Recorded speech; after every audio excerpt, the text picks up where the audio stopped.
Luke, congratulations. As debuts go, couldn't have gone much better, could it? No, I mean that's probably up there, one of the better performances from a debutant ever. Not the best, but it's up there.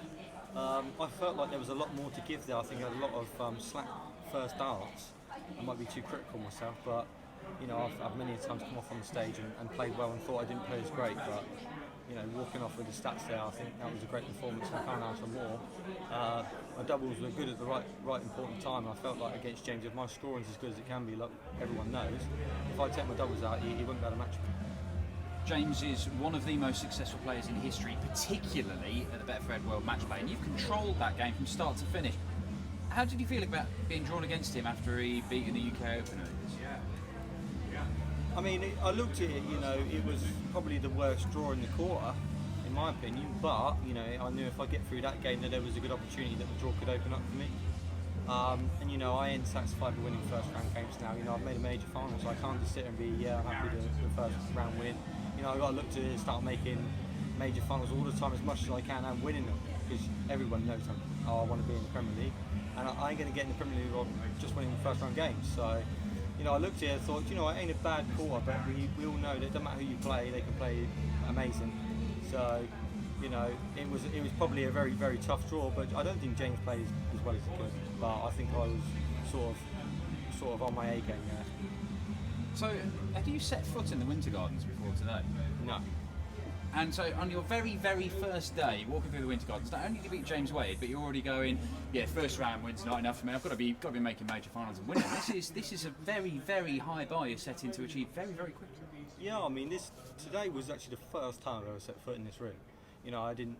Obviously, I had my COVID test yesterday, but I was nowhere near the actual arena, and it is one of the most incredible arenas I've ever seen in my life. You just look up and you just think, wow, it is incredible. And I feel like, as much as it is me maybe setting the bar too high for myself, I feel like this game does not let for people that just sit here and think, let's get through the first round and that's a good achievement.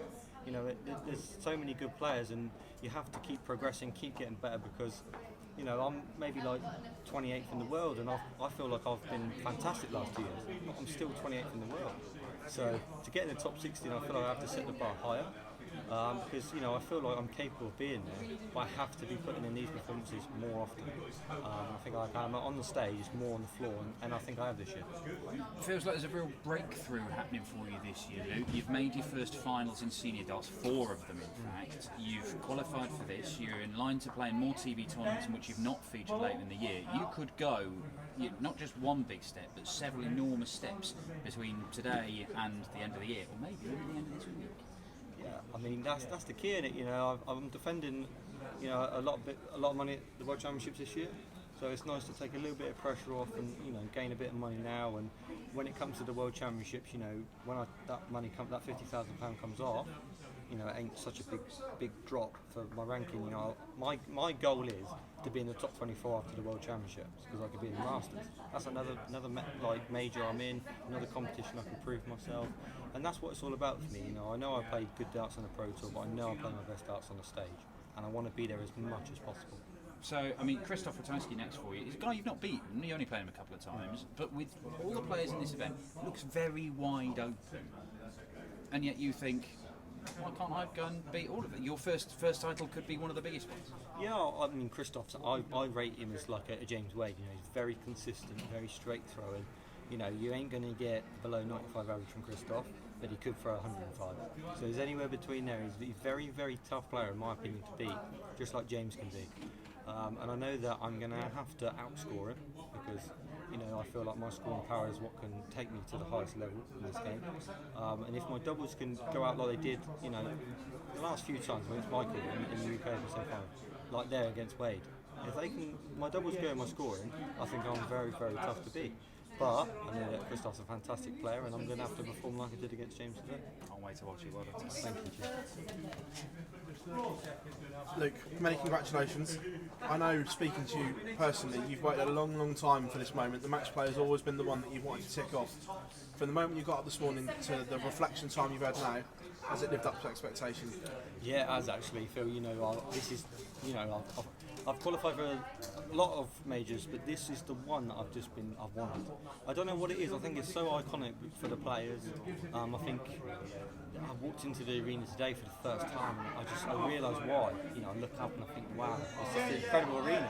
I think a lot of the players would agree with me, and it's been one of them competitions where I really wanted to qualify for, and you know.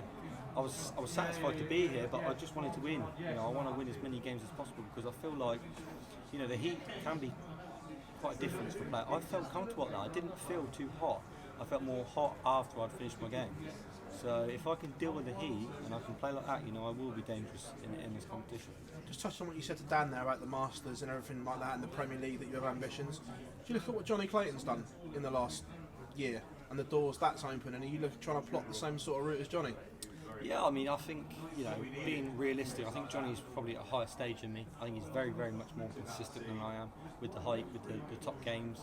I think he's a good example to look up to, actually. You know, I think look at Johnny and think, you know, since that World Cup which he won, he's been on the up. And I think I've been on the up since my UK Open. Since he won that World Cup with Gezi, you know, he's been on the up, and I feel like since the UK Open for me, I've been on the up.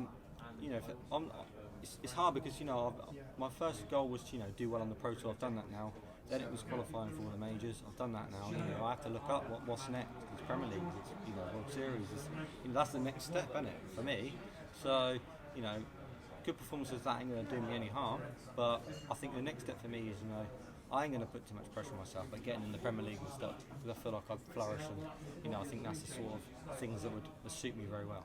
You touched on the UK Open there, and I know you said to Dan about it, but what did you learn mentally going into this game against James? Because James can be a tricky player off the hockey as well, can't he? Yeah, James is a very tricky player to play, not just on the hockey.